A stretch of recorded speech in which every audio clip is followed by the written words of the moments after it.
Les éditions Tellem présentent un enregistrement intégral de Sagan à toute allure de Marie-Dominique Lelièvre, lu par Léonore Boissière.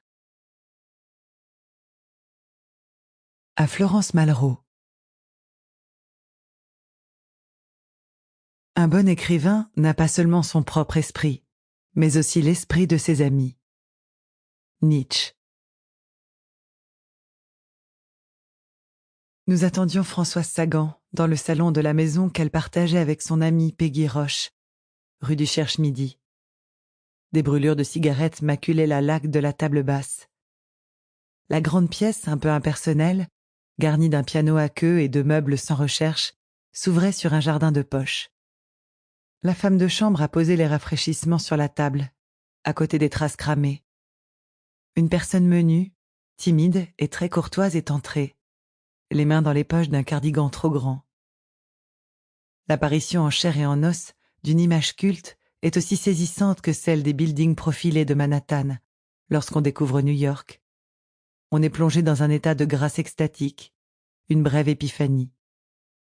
J'accompagnais un ami venu interviewer Sagan. Elle répondait aux questions avec un débit de mitraillette, tout en allumant des cools à la chaîne. Je ne pouvais détacher mon regard des poches de son cardigan ajouré de trous, un véritable macramé.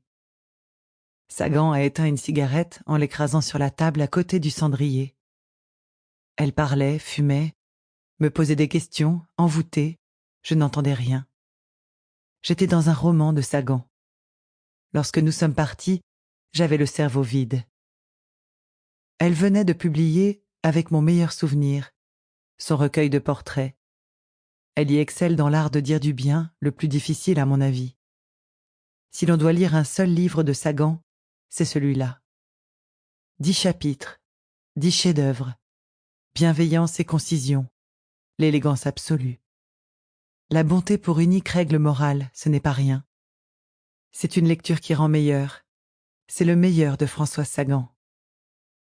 Lorsque j'ai ouvert mon exemplaire l'autre jour, une feuille jaunie arrachée d'un carnet est tombée des pages. Trou, poche, cardigan, brûlure, cigarette. Voilà tout ce que j'ai noté lors de ce rendez-vous, mais ce feuillet est la preuve matérielle de notre rencontre. J'ai d'abord habité des clichés saganesques. Je n'ai pas eu à les cultiver, je suis né dedans. À chacun son Sex and the City. Mes parents sont de la promo de Sagan. Ils dansaient le jerk sur Sandy Shaw au Club Saint-Hilaire. S'adonnaient à la grasse matinée, se stimulaient au VAT 69, et pour mon éducation, lisaient Paris Match. Sample complete. Ready to continue?